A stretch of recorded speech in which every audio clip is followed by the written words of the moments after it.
E agora nós vamos fazer um contato com o amigo, colega, radialista, jornalista Ciro Goetz, que está lançando uma obra muito legal sobre o rádio esportivo do Rio Grande do Sul, As Vozes do Gol, As Vozes do Gol, história da narração de futebol no rádio de Porto Alegre. Como surgiu esta ideia? Parabéns pela empreitada. Precisamos de bibliografia no rádio, na comunicação e principalmente no esporte brasileiro, que venham outras depois que essa seja consagrada como sucesso. Ciro Goetz, boa noite, prazer ouvi-lo aqui na Colorada. Boa noite, Campelo, prazer falar contigo mais uma vez, um grande amigo que eu fiz no rádio. E também um grande abraço para os amigos colorados que estão na nossa audiência. Bueno, Capelo, respondendo de uma forma prática a tua pergunta, o livro surgiu primeiramente pela paixão que eu tenho pela narração esportiva, ao longo de muito tempo. Foi a minha primeira paixão lá atrás, quando guri ainda, ouvindo rádio. Isso foi sendo alimentado ao longo do tempo, acabei me formando jornalista.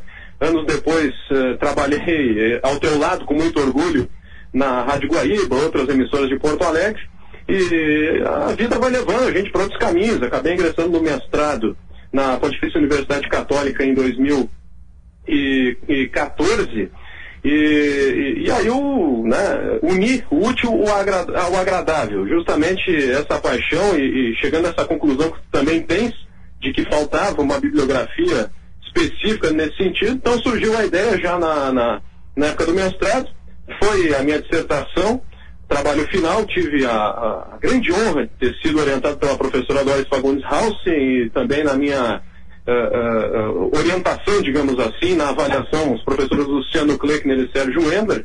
Então, pessoas muito bem informadas e que gostam de esporte, que gostam de futebol. Então, demorou um pouco para sair o livro, em função de várias situações profissionais, pessoais, e neste ano finalmente eu consegui sentar com calma, com tranquilidade, para realmente produzir, para atualizar, para montar esse livro que, olha, está sendo realmente um grande sucesso. Muita gente já adquiriu, foi recentemente lançado de uma forma oficial na internet. Hoje tudo é internet, né? Tudo é internet, impressionante. Então, e já tem ideia sim, Campelo. Dado o sucesso, repito, que o livro está tendo agora, certamente outros nomes que ficaram de fora deste livro estarão presentes num próximo volume, numa próxima edição, certamente.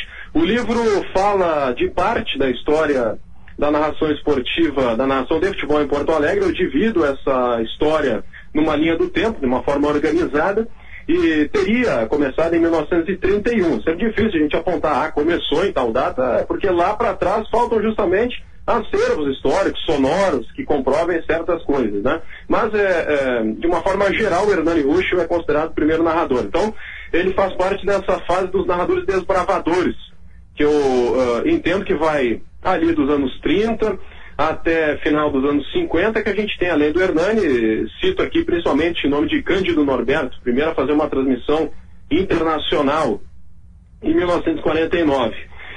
A partir do final da década de 50 começa o período dos paradigmáticos, que é aquele que eu aponto como o período de maior criatividade, de inserção de bordões, de frases, do ápice da técnica, digamos assim, da narração gaúcha, porque a gente tem, gostei muito do termo que o Samuel de Souza Santos utilizou esses dias, né? Aquela narração heróica do Rio Grande do Sul. A gente teve, por exemplo, com a chegada de Haroldo de Souza, entre outros narradores, um misto de muitas influências do Prata, do rádio do Uruguai, da Argentina, com o rádio de São Paulo, do Rio de Janeiro. Então, o rádio gaúcho se tornou realmente uma escola muito forte em âmbito brasileiro. Então, os paradigmáticos eu cito aí Mendes Ribeiro, Milton Ferretti-Jung, Haroldo de Souza, como eu disse, Armindo Antônio Ranzolini, não poderia ficar de fora, Pedro Carneiro Pereira, considerado o maior narrador da história do rádio gaúcho, né? Foi ele que transmitiu, por exemplo, pela Guaíba, a inauguração do Gigante da Beira-Rio. Aliás, o livro ele não conta só a história de narradores, ele conta a história de Porto Alegre e conta a história do Internacional também. Então, o torcedor colorado que adquiriu o livro vai ter muita curiosidade, muita coisa legal da história do Colorado também. Por isso que vale a pena, né? Ciro, deixa eu te interromper, porque tu vais ficar conosco, mas nós vamos fazer uma migração. Então, para o ouvinte do FM, quero que tu diga rapidamente, depois nós vamos seguir a entrevista somente nas plataformas digitais da Rádio Colorada, que tu diga rapidamente como que o torcedor interessado em adquirir as vozes do Gol faz para entrar em contato e adquirir o livro, entrar em contato contigo, enfim. Perfeito, Campelo. Então o recado é o seguinte: para adquirir o livro é muito fácil. Só entrar em contato comigo pelo WhatsApp 51 99885 1049, 99885 1049, ou através das redes sociais também, né? Facebook, Instagram, Twitter, @CiroGutz. É só procurar ali que adquire o livro, e peço que o pessoal seja rápido porque tá acabando, cara. As vozes felizmente, né? Felizmente. Ciro Gutz é Ciro, CIROGOTZ, Ciro Gutz nas redes sociais, as vozes do Gol. Qualquer coisa, pergunta aqui no Interzap no 991894124 que eu encaminho pro Ciro Gutz. Ao público esportivo do FM, aquele abraço, voltamos amanhã 18 horas no FM com o programa do Inter, sempre para Unimed, Banrisul e Vero, a maquininha do Rio Grande. Mas seguimos na Rádio Colorada, nas plataformas digitais da Mais Vermelha da Web, no 991894124 é o Interzap. Você participa com o querido amigo, colega, jornalista, radialista, mestre Ciro Gutz, narrador esportivo, repórter esportivo, autor do livro As Vozes do Gol, lançado recentemente, que conta a história da narração de futebol no rádio de Porto Alegre, Ciro Gutz. Então, os grandes nomes, como é que você chamou, os pragmáticos do rádio? Agora com mais calma eu posso explicar melhor, né, Campelinho? Sei como é que funciona a questão do rádio. Agora nós temos tempo livre. Não, tá certo. A internet é isso, é o chamado rádio expandido. Como a gente vem falando muito, né? O rádio, ele tá não só agora nas ondas hertzianas, e isso eu conto no livro também. Isso é muito importante, porque, como eu estava dizendo, não é só a história de narradores. Eu trago no livro uma contextualização histórica, né? Por exemplo, o torcedor do Internacional vai poder acompanhar alguns trechos importantes sobre aquele período dos anos 50, quando o Internacional teve o seu estádio como sede da Copa do Mundo, 1969, inauguração do Gigante. Tem uma passagem muito legal também do Haroldo de Souza, quando o Haroldo veio para cá em 74. Foi pé quente para mais de metro o Haroldo, né? Assim como o Ranzolin também. Infelizmente, depois da passagem do Pedro Carneiro, né, o Ranzolin acabou assumindo na Guaíba como o principal narrador, e tiveram uma sorte incrível, porque a partir daí o futebol gaúcho começou a conquistar tudo, né? Nos anos 50, o Internacional reinou, né, digamos assim, no futebol gaúcho, e também foi muito bem no futebol brasileiro, conquistando os 3 títulos. Então, o Haroldo, ele chegou, e no livro tem uma passagem, eu coloco na íntegra, né, de forma escrita, obviamente, a narração do gol do Haroldo, que, olha, ô Campelo, para mim, se não o maior, eu acho que foi um dos mais lindos gols da história do futebol. O gol do Figueroa? 76 contra o Atlético Mineiro. O gol negócio fantástico. A jogada, a plástica, as tabelinhas de cabeça, a bola que sobrou pro Falcão, ele meteu pro fundo da rede, e o Internacional depois vai pro final, né, pra ganhar do Corinthians. Aquele negócio foi fantástico e não podia ficar de fora, porque foi uma narração do Haroldo que, olha, ficou marcada. O torcedor do Internacional pode ouvir, eu até acredito que vocês devem ter reproduzido várias vezes aí. Sim. Mas não podia ficar de fora, né, campeão? Já reproduzimos muitas vezes, mas é uma grande narração. O Haroldo é um monstro, né, do rádio, e nós tivemos o privilégio de trabalhar lado a lado com o Haroldo tantos e tantos anos, tantas e tantas jornadas, tanto tu quanto eu. Para mim é uma honra tremenda, mas tem uma narração do Haroldo de tantas, que se tu me perguntares assim, a qual, né? A de 75 do Figueroa. Eu ouvi tanto na minha infância. Eu lembro que eu tinha um compacto disc, que era, no miolo era branco. De um lado era o compacto da final de 75 e do outro lado as vozes do campeão, com declarações dos jogadores após o jogo. E eu sabia de cor as falas do Haroldo no momento da narração do gol de 75, do gol contra o Cruzeiro, o gol do Figueroa. Pra mim é outra narração incrível. Ciro Gutz, pra ti, quem são os 3 maiores narradores do rádio esportivo de Porto Alegre? No geral? Sim. Ou na atualidade? Não, no geral, na história. No geral, tá. Eu não vou ficar em cima do muro. Que bom. Aí é uma opinião do Ciro Guedes aqui, tá? Claro. Para mim, os três maiores. Haroldo de Souza, Armindo Antônio Ranzolin, e mesmo que eu não tenha ouvido, mas eu tive muito acesso a materiais, então eu assino embaixo, Pedro Carneiro Pereira. Tamo junto nessa, eu sempre digo isso. Pedro Carneiro Pereira, Armindo Antônio Ranzolin e Haroldo Joaquim de Souza. Para mim, os três maiores narradores da história do rádio esportivo no Rio Grande do Sul. E eu não sabia dessa tua opinião, não foi nada ensaiado. É que os ouvintes já devem ter ouvido eu falar isso algumas vezes aqui. São grandes narradores que misturam a emoção com a técnica, além de lindas vozes, né? Ah, certamente, Campelo. A questão da voz é muito importante, a voz característica. E esses narradores do período paradigmático, eu com todo respeito, a gente tem depois, a partir dos anos 80, tá? Eu considero que a gente vive o período contemporâneo da narração. Sim. É uma crítica positiva que eu faço. Por que eu digo isso? Período contemporâneo. Porque, Campelo, é muito difícil a gente inventar alguma coisa nova do que já foi feito na narração. Eu acredito que talvez a grande novidade na narração, ela possa estar envolvida, digamos, com uma parte técnica, com a tecnologia. Agora, não estou dizendo que tudo já foi feito, vai depender da criatividade, e o jornalista brasileiro e o radialista brasileiro, se não é um dos mais criativos do mundo, tenho certeza que novidades virão. Agora, o ápice foi, sem dúvida alguma, os anos 70, anos 80, porque tivemos narradores extraordinários e paradigmáticos que continuam em atividade. O próprio Haroldo de Souza, hoje na Rádio Grenal, continua em atividade, tocando ficha, outros nomes aí. E eles foram muito importantes para a sequência da influência dos demais que vieram para frente, né? Que eu chamo os narradores contemporâneos, que continuam influenciando as novas gerações, ali a partir dos anos 80, mas a questão da voz é realmente muito importante. Qual é o ouvinte, não digo talvez o mais novo, mas da minha geração, da tua geração, que só de ouvirem o gol ou o bordão de algum narrador como o Haroldo, ou o próprio Ranzolin, tem alguma dificuldade de reconhecer.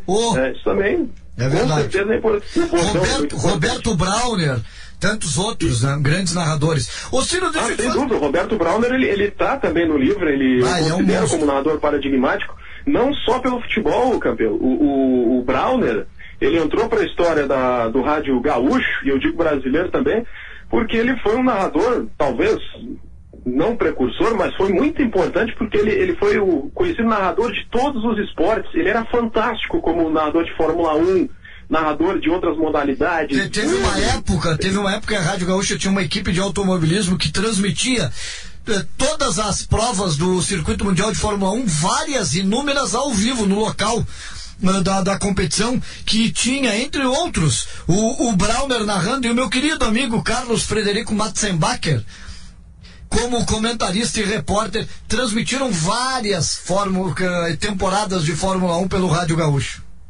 Pois é, e olha, Campelo, narrar é uma arte, eu digo que é uma arte, é uma profissão muito difícil. E narrar Fórmula 1 é mais difícil que narrar futebol, porque é uma narração do espetáculo que tu tá ali, né, na tua posição de cabine, só que tu não tem a visão panorâmica do acontecimento como tu tem no futebol. Então, uma narração através daquele ponto que tu estás, é uma narração por monitores também, e muita criatividade. Não me considero narrador, né? E também já disse isso inúmeras vezes no ar. Faço várias funções. Acho que uma das minhas qualidades é o fato de ser polivalente no rádio, de poder exercer várias funções. E narro, né, eventualmente, seguidamente. Ontem ainda narrei o jogo das Gurias Coloradas. E na minha carreira já narrei várias coisas. Fiz locução de campeonato de surf, narrei campeonato de surf, narrei jogo de handebol, outras modalidades. E certa feita narrei uma final do Campeonato Municipal de Bocha, em Criciúma. Que troço de louco. Mas eu acho que o mais difícil de narrar, e eu nunca narrei, e nós tivemos a convivência de um dos maiores narradores desta modalidade na história do Rio Grande do Sul, que foi o querido, saudoso Mário Mazeron. O mais difícil acho que é narrar turf, né? É impressionante como eles conseguem. Pois é, turf também. É uma modalidade que era muito complicada. sem dúvida alguma. E que era muito difundida, né? Muitas emissoras transmitiam, né? Acabou de falar, Campelo, dessa situação que envolve a polivalência. Isso é fundamental hoje em dia. Eu estava dizendo, a questão da narração, será que a gente pode ter alguma novidade? Eu acho que no sentido do mercado, no sentido da profissão do jornalismo hoje, os meios de comunicação eles estão exigindo cada vez mais que o profissional ele seja polivalente, que ele seja midiático, que ele tenha a capacidade de preencher diversas funções. Então eu acredito que aquela profissão de narrador esportivo, antiga profissão, ela está cada vez mais em extinção. Ela está se tornando uma função hoje do trabalho jornalístico. E bem lembrado isso por ti, porque no livro eu coloco como representante, eu diria o André Silva. Acho que é um dos principais representantes hoje. Grande André. Exatamente, é justamente dessa situação aí. Porque o André Silva que começou a sua carreira jornalística, e eu fui testemunha disso, no Turf, como repórter da Rádio Bandeirantes no Jockey Clube do Rio Grande do Sul. E eu, na época, era locutor de surf da Ipanema FM, que era do mesmo grupo de comunicação, né, do Grupo Bandeirantes. Fomos colegas no nosso início de carreira, e o Andrezinho no Turf. Com certeza. E cara, o cara pega uma cancha, né? Pega uma cancha e cada vez mais conhecimento em outras modalidades. Isso é fundamental para o profissional que quiser abrir portas no mercado, digamos assim. Então eu acredito que o André Silva ele representa muito bem isso e ele vem ganhando oportunidades. Foi um dos narradores da Copa do Mundo da Rádio Gaúcha, agora da última Copa. Então é aquele profissional multimídia, aquele profissional que tem a capacidade de narrar um jogo, se for necessário, de fazer um setor de clube também. Eu acredito que é uma tendência, tá? E que isso está crescendo muito. E que é uma possibilidade interessante, até porque o próprio Pedro Ernesto Bernardin, no livro, ele diz isso, que é fundamental para o narrador que ele tenha informação, que não basta mais chegar na rádio ou no estádio, narrar o jogo e ir embora. Né? O mercado está mudando, o mercado está exigindo, porque tem muita gente, as faculdades formam muitas pessoas, há concorrência inclusive de pessoas que não têm informação, então o mercado está cheio. Né? Quem tiver a capacidade, o talento, né, de preencher esses requisitos aí, quem for bom realmente vai ter espaço, campeão. É verdade. Ciro Guedes, hoje tu já há alguns anos reside na fronteira da Paz, mais precisamente no lado de lá da fronteira, em Rivera. Como é que e eu acompanho muito, né, o Uruguai, vou bastante, esse ano infelizmente não tenho ido, e acompanho muito o rádio esportivo uruguaio, as jornadas esportivas, as emissoras identificadas. Muitos dos grandes clubes uruguaios possuem programas próprios, canais próprios de produção de áudio. O Defensor Sporting, o Nacional, a Paixão Tricolor é o programa do Nacional numa emissora de rádio de Montevidéu. Como é que tu faz essa ligação das semelhanças, diferenças do rádio esportivo uruguaio, da capital e do país como um todo, aí da região do interior que tu acompanhas mais de perto, aí em Rivera, e do rádio esportivo no Rio Grande do Sul? Tem muita semelhança, né? Tem muita semelhança. Aliás, é curioso, porque o ouvinte que não conhece aqui Rivera conhece bem a nossa região. Parece que morando aqui a gente está distante, né? Eu só atravesso a avenida, campeão, eu já estou do lado brasileiro. Quero comprar uma verdura, atravesso, já estou lá. É assim, uma fronteira completamente aberta aqui, onde nós temos clubes tradicionais, onde tivemos grandes jogadores da história do futebol uruguai também. Mas quanto à tua pergunta, eu te digo o seguinte: o rádio uruguaio ele foi fundamental para o desenvolvimento do início do nosso rádio gaúcho, do nosso rádio esportivo gaúcho. Foi talvez o rádio uruguaio, o rádio da Argentina, as primeiras influências, sem dúvida alguma. E eu tirei uma prova disso, campeão. Há uns 2, 3 anos atrás, eu acabei produzindo um artigo científico para a Intercom, que é um congresso acadêmico, bem importante que a gente tem. Eu peguei um trecho de uma narração rara, né, e agradeço muito à Rádio Gaúcha, e principalmente ao Laurinho Santos, filho dele, que recebeu esses dias o livro, mora em Torres, né? Grande Laurinho Santos, grande figura, faz tempo que eu perdi o contato com ele, um querido amigo. Não, se tu quiser eu depois te passo o contato dele, tem aqui, eu mantenho conversa com o Laurinho. Aí o que acontece? O Laurinho, ele tem muita coisa que ele me passou, né? Muito material muito legal, assim, a respeito do Cândido Norberto, que inclusive eu quero ir subindo aos poucos na página. Aliás, tem uma página no Facebook dedicada a isso, né? O que ficou de fora do livro eu tenho colocado lá. Ele tem um trecho de uma narração, aí os colorados me desculpem, mas eu tenho que citar porque é uma narração rara. É uma transmissão que o Cândido ele fez acompanhando o Grêmio em uma excursão na América Central. Em 1949, se não me falha a memória. 1949. Foi logo depois da transmissão que ele acompanhou o Grêmio também, no estádio Centenário, vitória do Grêmio 3-1 contra o Nacional, que foi a primeira transmissão internacional do Rádio Gaúcho. Exatamente. Então, naquele tempo, o Grêmio Internacional é uma coisa que ainda podia ser feita, que eram aquelas excursões longas, que os clubes viajavam, ficavam, às vezes, 2 meses fora, algo impensável hoje em dia. E era aquela época de um rádio realmente heróico, de equipamentos gigantescos, de dificuldades, enfim, de tu não saber se a tua transmissão chegou. Aliás, acontece até hoje em dia, né? Dependendo da estrutura que a gente tem, o cara não sabe se chega direito, né? Não, e às vezes, e agora muitas transmissões, o envio da transmissão para a base, para o estúdio da rádio, via internet, às vezes corta. Ontem tivemos problemas na transmissão do Jogo das Gurias Coloradas aqui de Porto Alegre, do estádio do Sesc. A internet no Brasil ainda não é uma das maiores maravilhas do mundo, né? Nunca tínhamos tido, mas ontem tivemos problemas de conexão com a internet no estádio do Sesc. Lamentavelmente, a internet ela não é estável, a gente não tem estabilidade. Eu já passei cada pepino aí que tu nem imagina, mas é outra história, né? Mas sobre a situação da comparação entre Uruguai e Rio Grande do Sul, então eu produzi esse artigo, eu peguei esse trecho da narração do Cândido Norberto e eu tinha encontrado, através de um pesquisador uruguaio, um amigo meu, o Horácio, ele tem uma página. Recentemente, campeão, para tu ter uma ideia, o rádio do Uruguai ele começou antes de nós. As transmissões esportivas, por exemplo, assim, a Copa de 1930, ela já foi transmitida pelo rádio uruguaio. Exatamente. Tá? E o que acontece? Só que a grande dificuldade que nós pesquisadores temos, aí que eu repito aquela história do Hernani Ruschel, né, de afirmar, 1931 que começou, é difícil, é um risco que a gente corre, porque não há acervos sonoros. Há muita pouca gravação que comprove certas coisas. Então, às vezes, a gente fica dependendo das memórias das pessoas e torcendo para que a gente consiga realmente essas memórias, mas o arquivo sonoro, que é aquele que confirma 100%, é muito difícil. Vou te dar uma notícia, então, que para ti vai ser muito importante. Falei aqui na rádio há algum tempo, há umas, 2 semanas. Estou por conseguir, já foi localizado a mídia original, que é um disco, né? Ainda não sabe exatamente em qual rotação.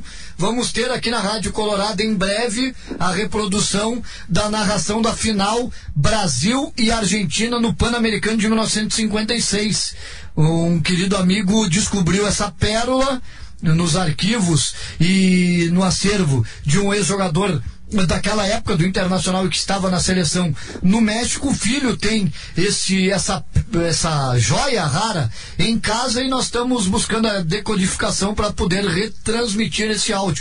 Eu nunca ouvi essa narração, eu te confesso, não sei se tu conhece a narração de rádio da final do Pan-Americano de 1956, Brasil e Argentina, título brasileiro, o primeiro título da seleção brasileira, na época representada por gaúchos, além das fronteiras da América do Sul. Fantástico, Capelo. Eu não conheço também e vou ficar atento porque me interessa, né? Como estudioso da narração. Mas voltando àquela situação, o que acontece? O Horácio Nigro, que é um pesquisador amigo meu de Montevidéu, certa vez ele recebeu uma chamada do Nacional, do Clube Nacional de Futebol.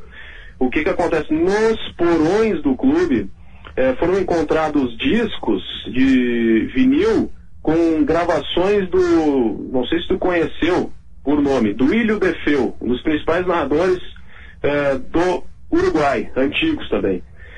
É uma gravação de 1948, que é a gravação mais antiga até hoje encontrada de um acervo de transmissão esportiva no rádio do Uruguai. Uma vitória do Nacional contra o Peñarol num clássico, 1948. Isso foi recente, faz o quê?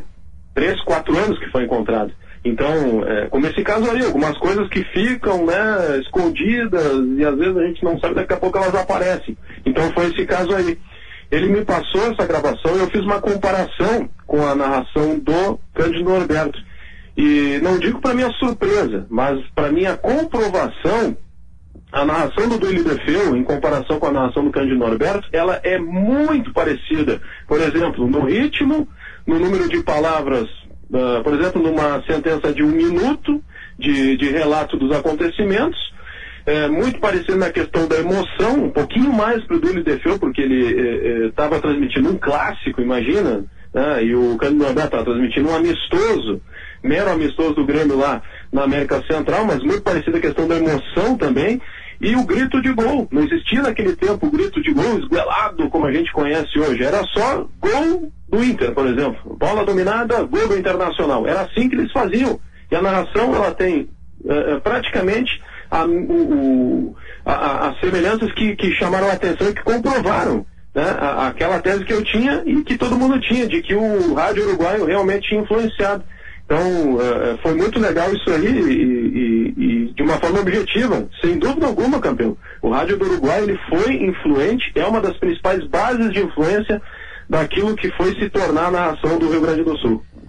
Ciro Goetz, foi uma honra, até nos alongamos, porque nós dois somos apaixonados por esse assunto, e se deixar a gente fala sobre isso a noite toda, mas foi muito legal conversar contigo, saber dessas tuas atividades profissionais, acadêmicas. Que legal, fico muito feliz, fiquei muito feliz quando fiquei sabendo do livro, e que bom, vida longa ao trabalho acadêmico nas áreas da comunicação, nas áreas do esporte, precisamos muito. No Uruguai e na Argentina, se entra em livrarias, tem estantes e estantes só de livros esportivos. No Brasil não temos esse costume, infelizmente. E temos que cada vez mais incentivar e acreditar na ciência. Não existe vida moderna com negação à ciência. Meu amigo Ciro Goetz, muito obrigado. Como é que o pessoal faz para adquirir o livro? Beleza, Campelo. Para adquirir é só entrar em contato comigo pelo WhatsApp, que é o 51 998 85 1049, 998 85 1049. E deixa eu também aqui mandar um abraço para o Nelson Rolim, da editora Insular, né? Não posso deixar de citá-lo aqui. Claro. Grande Nelson Rolim, a editora Insular é uma das que mais edita livros em rádio no Brasil, né? Uma editora muito importante lá de Floripa, Santa Catarina, terra que eu gosto muito, que tu gosta também. E através das mídias sociais também, né? @Ciro Goetz no Twitter e no Instagram. E no Facebook, vocês me acham, inclusive tem uma página dedicada ao livro, onde eu estou subindo muitos materiais inéditos, entrevistas na íntegra com todos os narradores que eu fiz lá em 2015 e outras, né, que eu vou subindo também. Essa entrevista, por exemplo, já vai estar lá pro pessoal, porque mais do que vender, Campelo, o meu interesse é compartilhar o conhecimento. Então, foram feitas muitas doações, fiquei muito feliz de ver que o livro já está na biblioteca da Unicinos. O mesmo deve acontecer em breve na PUC, na URGS, na Unipampa, enfim, é compartilhar o conhecimento, muito mais do que vender. Tem que levar lá para mim, tem que levar lá para o para centro de estudo, para a universidade onde eu estou, que é mais do que uma universidade, é o Instituto Federal. Estou estudando lá no campus Restinga, gestão em esporte e lazer, é um curso de graduação, curso superior de graduação, e tem campos espalhados por vários municípios do estado do Rio Grande do Sul, uma grande instituição de ensino pública e gratuita do nosso estado, o Instituto Federal. Tem que compartilhar na biblioteca lá também, porque ela é online, né? Aí todos os alunos de todos os campos terão acesso também, Ciro. Beleza, com certeza. Então vamos lá, depois eu converso contigo, vamos fazer isso aí sim, sem dúvida alguma, campeão. Valeu, Ciro, muito obrigado. Boa sorte na sequência da carreira do livro. Falasse na editora Insular anteontem, terça-feira, terminei de ler um livro que eu já tinha há muitos anos na minha casa, ainda não tinha lido, já tinha uns 5, 6 anos. Livro do querido colega jornalista Paulo Brito, não o Paulo Brito narrador aqui do Rio Grande do Sul, o Paulo Brito jornalista que atua há muitos anos em Santa Catarina. Ele é natural de Florianópolis, trabalhou muitos anos na CBN Diário, trabalha atualmente na Rádio Guarujá, escreve em blogs, jornalista experiente, foi professor universitário da Faculdade de Jornalismo da Universidade Federal de Santa Catarina por muitos anos. Um livro que ele escreveu sobre as histórias do bruxo. O bruxo vem a ser Lauro Búrigo, um dos mais Vencedores Técnicos da História do Futebol em Santa Catarina, um livro muito bem escrito, que traz histórias fantásticas de um período entre os anos 60 e os anos 90 do futebol catarinense. Teve uma carreira longeva o seu Lauro Búrigo, mais de 30 anos como técnico praticamente em Santa Catarina, e também foi editado por essa editora insular aí, que é a editora do teu livro. Valeu, Ciro, grande abraço, boa noite. Valeu, Capelo, um abraço para ti. Só deixar mais um recado para ti também em especial, né? Quando essa situação toda aí melhorar, né? Essa pandemia passar, tá convidado para vir para cá pra gente fazer aquele assado, né? Aquele assado uruguaio. Então, as portas estão abertas, e mandar um abraço também para todos os ouvintes colorados e ligados com a gente. Valeu, que beleza. A última vez que eu passei em Rivera foi em junho do ano passado, já faz um bom tempo, infelizmente. Grande abraço, Ciro. Abraço, tchau, tchau.